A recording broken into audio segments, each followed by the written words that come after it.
Mayong gabi mga ka-driver, mga ka-prime mover. Oh, gabi eh. Hustling na po may karoon, no? Nanay. So, doon po may ka-truck karoon, siguro. Magakot. O, mutunga to slibot road. May tulong eh. Absin man siya yan. More na yung munahakot tayo. Mapa dito sa Luyo. Dua kalinya dito sa Luyo. Hindi. More na yung munahakot.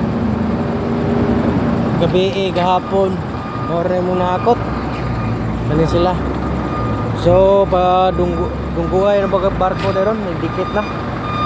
So makaya na po na mughakot karon sa outbound. Makaya na mo di.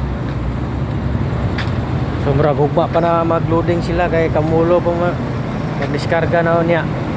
Nakadikit naman barko niya. So gamay lang ngayon mga idol. Please follow, like and share my idol. And God bless. Amping na kami na matag biyahe. Let's go. So shout out pala sa operator na adre. Ano ka diskargahan mo ata ni?